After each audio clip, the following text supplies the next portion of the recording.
Hello, good morning. Hello, good morning. So, good morning. Today is the 4th episode of the yoga philosophy class that I am running, hosting. So today we're talking about the 4th limb of yoga, which is pranayama. So prana meaning breath, and ayama sometimes meaning restraint, or extending or stretching. So prana, let's talk about what it is. Prana is a term that yogis used to indicate life force.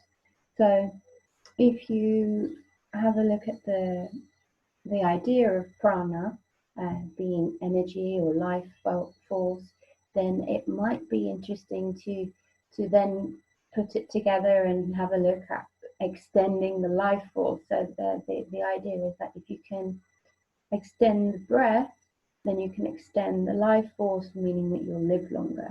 So it's quite important.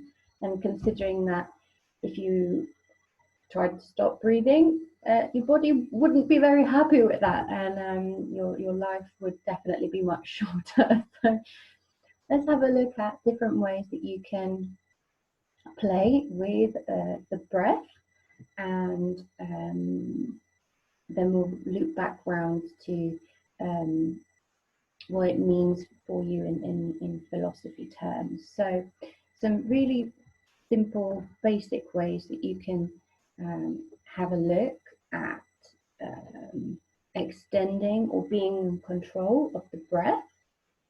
I found one which is the 4-7-8 breath technique, and I'd like to start off with that one because there's lots of medical journals and scientific proof to show the benefits of this particular type of breath. So the reason that I want to talk about this one is because it's very relaxing, it's very soothing, and it's been proven to be as effective as some anti-anxiety drugs. So I wanted to start with this one because it's quite powerful and it's scientifically proven to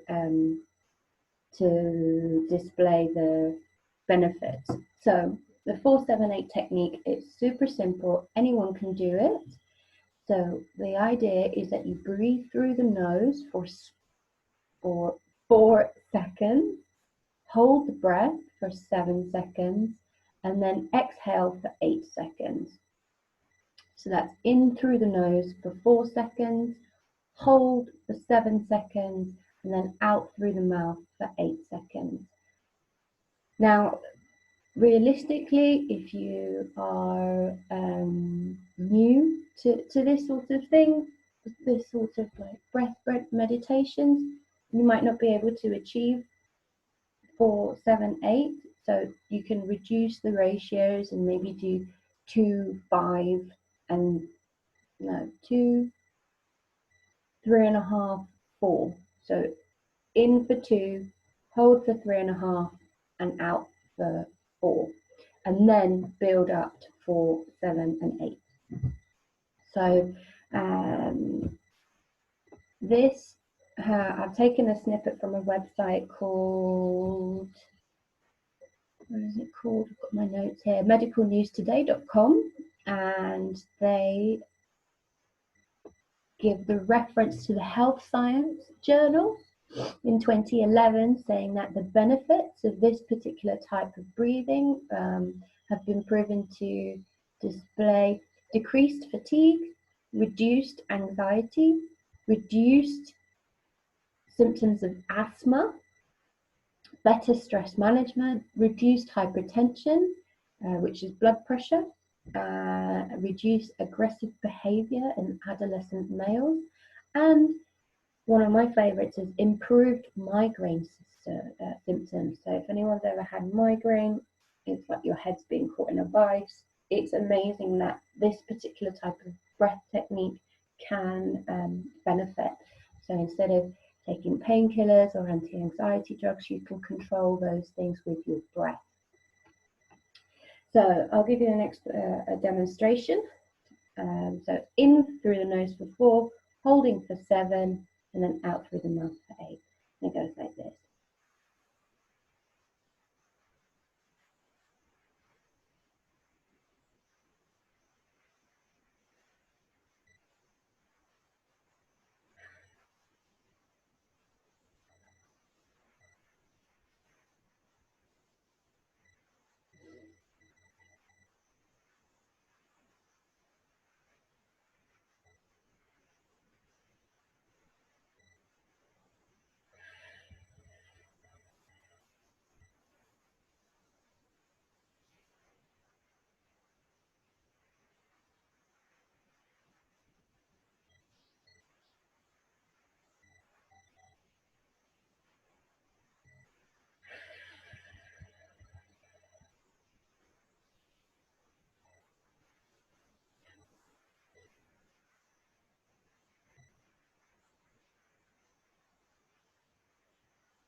And that's 3 rounds. So I'd invite you to have a look at playing with that one and just see if you, I already feel much calmer. I feel like my brain waves have slowed down. I think that's displayed in the time it's taking me to say a sentence. And that's just 3 rounds. I feel much better. I always start these videos off thinking, right, let's get as much information in as we can in a short amount of time, because I really appreciate your time. And then I'm just like, now I'm like, just try that one. So that's an effective one for sure for calming down. Another one which could be quite fun for you to try is the Sitali. Sitali is the cooling tongue breath, and I know not everyone can do this, so I've got an alternative, which is Sitkari. So Sitali and Sitkari. We'll start off with Sitali because it's the classic one, and it's cooling tongue breath. So what you need to do is just make an O shape with your mouth, and then curl your tongue so that it makes a little tube, and then put your tongue maybe like 1/3 of an inch out through your mouth, so that the look the look is super sexy. You curl your mouth and put your tongue through it. Okay, and all you have to do is breathe in through the mouth and out through the nose is what I prefer. So in through the mouth and out through the nose. Now the benefits of this, the clues in the name, cooling tongue breath. The tongue has one of the most one of the biggest amounts of blood flow in the whole body. So it's quite, and it's also got a lot of moisture in the mouth, obviously sometimes. And what you can do is, if you're feeling particularly hot, by forcing the air to go through a very small channel, it cools it down. And because the air flowing over the tongue is cooler, the blood in the tongue cools down as well. So the physical process is you cool down the tongue. The tongue contains a lot of the blood in the body, and as it circulates around the body at a cooler temperature, you will reduce your temperature, the body temperature that way, naturally. So contraindications, who should not be doing this one is anyone that's in a cold environment, because you want to stay at a good body temperature for you, about 37 degrees or so. If it is cold and you're doing this, you might hurt your tongue, you might get a little bit too cold, or you might hurt your lungs. So do this in warm environments when you're feeling hot only. And speaking of contraindications, I just want to go back to the 4, 7, 8 and just double check. I'm just checking my notes to make sure that there aren't any contraindications, and contraindications are things that, you know, people with these particular things shouldn't try it. I'm searching and there aren't any for that one, which is why I didn't mention them, so that's good. So the 4, 7, 8, anyone can do it. Just adjust the amount of time to what you are able to achieve. And then this one, the tongue, Vitali, just be aware of your environment. So I'll show you. So you make a little circle with your tongue and put that through your mouth.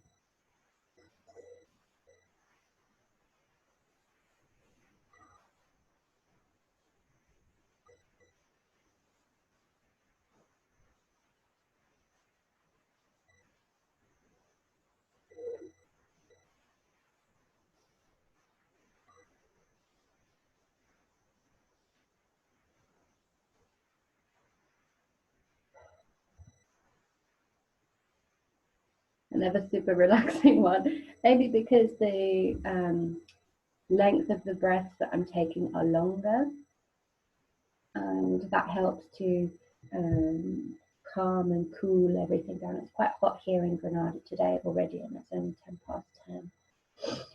So that's a really good one. Now, if you can't curl your tongue, there is another one that you can do, which anyone can do, called sitkari. Now, sitkari is quite fun. Sometimes I prefer it because it makes you smile. So what you do is you make a big grin, but almost like, not like, but kind of turn the corners of the mouth down a little bit like a grimace. So you bring the teeth together gently, and you try to expose as many of your teeth to the air, and then you breathe in through the mouth and out through the nose. And what that will do is that will bring all the air that you're taking into your lungs across your gums, which is and the inside of your mouth, which is obviously also has quite a lot of blood circulation, so you'll cool things down, cool your body down that way. So I'll give you a demonstration.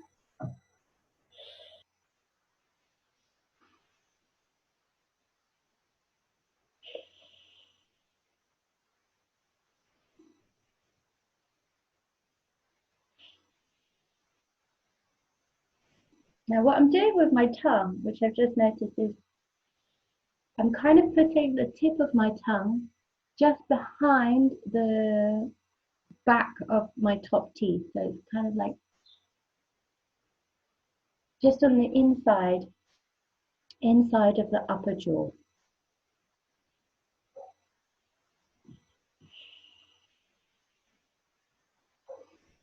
And what that's doing is it's cooling down the underneath side of the tongue, so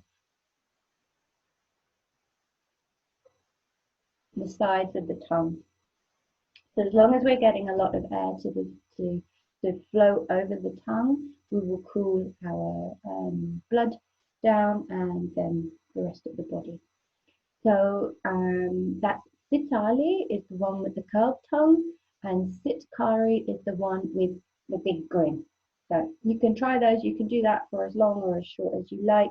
Just make sure that you're aware of your environment so that you're not in a super cold place, because it will be quite effective. And I invite you to try the silliness of that particular one. They're really quite fun. So moving on to the next one that I want to talk about, and I'm giving you all of these exercises in the pranayama, because pranayama is breathing control. So there's lots of different ways that you can play with the breath that will put you back in control of your emotions, put you back in control of your particular state of mind. And it's quite important, I think, to be aware of what your options are, because sometimes just changing your breathing will affect the way that your life is in that particular moment. So the next one I want to talk about is, where is the name? Oh, Oh, I made the face again. Right, where is that? Oh, put the. Oh dear. Oh no, here we go. Surya. Sorry about my pronunciation. There's Chandra Vedana Pranayama, which is moon piercing breath, and then there's Surya Vedana Pranayama, which is sun piercing. So I'll give you a little bit of information to give you a bit of background. So the idea is that one side of the body is for heat and one side of the body is for cool. And if you have a look at the energy flow in any of the energy flow diagrams, there's crisscrossing waves of energy that cross over on the chakras, and then they kind of go out through the roof. But there's ways that you can invite the energy flow to change. This probably sounds like a lot of mumbo jumbo hocus pocus if you aren't familiar with it, but maybe if you want, leave me a comment and I can go through it more. But basically, the right nostril, my right and your right, that is the ha side or surya, and breathing through this nostril apparently will stimulate heating in the body. In contrast, the left side, the left nostril, is the sa or the chandra, and that is the cooling side of the body. The idea is that if you block one nostril and breathe through the open nostril, you will stimulate that energy flow. So, for example, if we block the left nostril and just breathe in through the right nostril to exhale through the blocked nostril, so it will be, so I'll show you. So we make a mudra. Mudra is just a way to hold your hand. And one of the ways that you can do it is like this. Rock on, let's say. So you block one, breathe through one, change and out through the other, or if it's easier you can do it that way. So for example, I'm not going to do it because apparently you're not supposed to do them both in the day, and I'll just show you with I'll just show you. So breathing in through the right, breathing out through the left, breathing in through the right and breathing out through the left, breathing in through the right and breathing out through the left. That breathing in through the right will heat up the body because you're stimulating the right hand energy flow. In contrast, breathing through the left and out through the right, breathing through the left and out through the right, breathing through the left and out through the right, that will cool down the energy flow. So we'll be stimulating the cooling energy. We'll be smoothing out our flow rather than generating heat and generating energy. We'll be slowing things down. So that one is very popular. I've experienced it in a lot of yoga classes. I don't particularly feel it's very strong for me, but I think it's really important to introduce you to it because what it does, I've got a bit of hay fever, sorry. What it does is it starts to open up your mind to the different flows of energy throughout the body. So yes, we've got our respiratory system, our digestive system, our endocrine system, our hormonal systems. They're all these scientific physical systems in our body that we can learn about at school and learn about through science and biology. This particular type of breathing pattern invites you to think about other systems within the body that perhaps you're not taught at school, like energy systems, like the chakras, like the different flows, like the going off slightly on a tangent, but I think it's quite fascinating. Just if you find this interesting, have a look. For example, the classic medical system of a staff, symbol, sorry, of like a staff with two serpents. Who's seen that? A staff with two serpents, and that's a really common medical sign. The basis of that is in these particular systems of energy, and the idea is that flow of energy are two snakes, Ida and Pingala, and they flow from the root chakra across the body in this kind of fashion, and every time that their bodies cross, there's a chakra. So think about it this way: every single time you've seen an ambulance or a medical item with that staff with two serpents, that's coming from this particular idea, and it's ancient. So just going to leave that there.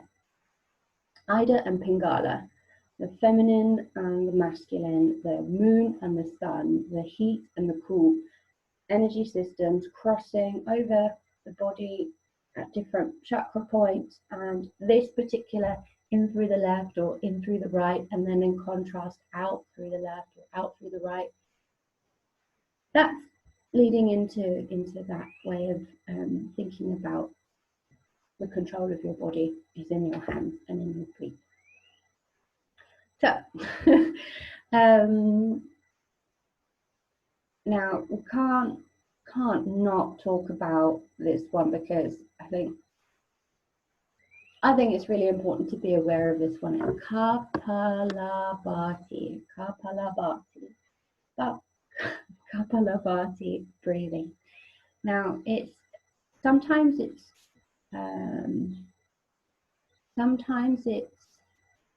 used in the same as fire breath of fire, Agni, but they're slightly different. So Kapalabhati is skull shining breath. So imagine you're going to be like shining your skull, getting rid of all the cobwebs, clearing out the dust. It's designed, Kapalabhati is designed to just like literally make your skull shine and bring clarity and a lot of oxygen to the brain, clear out all your systems, and it is really, really powerful. Breath of fire is slightly different, and it's often used in Kundalini yoga. I'm going to mainly talk about Kapalabhati because I think that one is a technique that I know of, and I think I would like to talk about today. You can look at both. There's tons of information on the internet, of course. So now I want to talk about contraindications first, and I've taken a little excerpt, which I'm very grateful for, from Gaia.com, which is GAIA.com, and they are talking about 5 reasons to practice breath of fire yoga. But because Kapalabhati and breath of fire are so similar, I'm going to use the same information here. Now, and what's interesting is they've also used Kapalabhati Pranayama in the same as a description, so they've interchanged both as well. Now, because in essence, the exercise is to bring a lot of focus and attention and oxygen into the lungs very quickly. We just need to take into account that if you have any respiratory system issues like asthma, you might want to have a pump close to hand, or even better, please just speak to a medical person and ask, because your body is your responsibility. I'm just here to give you some information, but if you take the time to research what's right for you, everything's going to be much better for you in the long run. Everybody is different. So they're saying here that because we're going with the respiratory system, that's the lungs and the heart together, if you've got any issues with the lungs, if you've got any issues with the heart, just pay attention to this, because you are putting energy and focus to these 2 very important sets of organs. And if you have a pre-existing medical condition, just be aware that strains on that might be something that you need to be aware of. Another thing is if you've got a cold, If you've got a cold or you've got nasal obstructions, be aware that it might just be a little bit gross if you've got hay fever. Been a little bit gross now, but like blow your nose beforehand. If you've got allergies, have tissues close by. You're going to be forcing air out through your nose, and if there's anything in there, you might need to clean it up. So just be aware.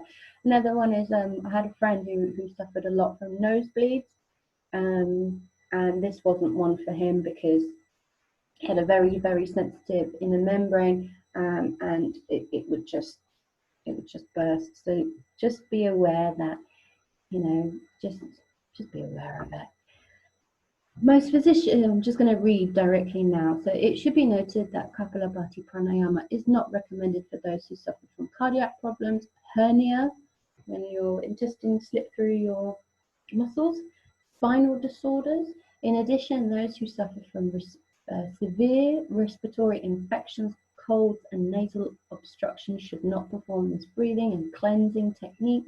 Most physicians usually ask people suffering from high blood pressure and diabetes to refrain from performing this breathing technique. Those with abdominal ulcers should also avoid performing this technique.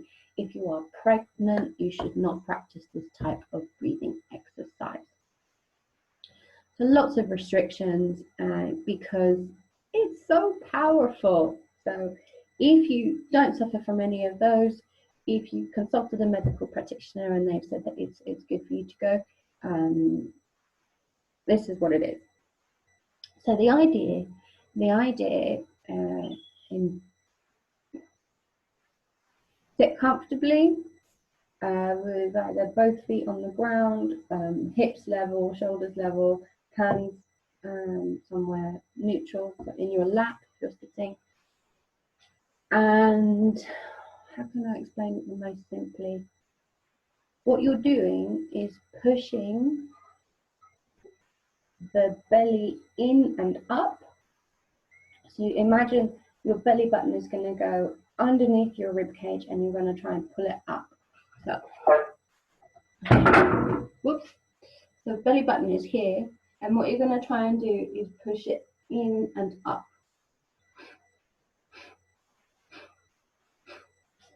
And you focus. I'll drop my chair. Oh. Okay. Drop my chair. So powerful, the chair's just fallen over. Right. So you pushing your belly in and up. And you pay attention to forcing the air out of the lungs. What will naturally happen when you next try to force air out of the lungs is you'll have a passive inhale. Now you close your mouth and you forcefully exhale through the nose. Don't pay any attention to the inhale because that happens naturally. And the idea is that by doing that, you expel lots of old stale air from the lungs, where the idea is to empty the lungs as much as possible. And then what happens is the passive inhale carries oxygen into, the darkest recess of your, like the bottom lung here. So your lungs kind of finish here normally, but we tend to use a capacity of maybe 30 to 40% of our lungs on a normal basis.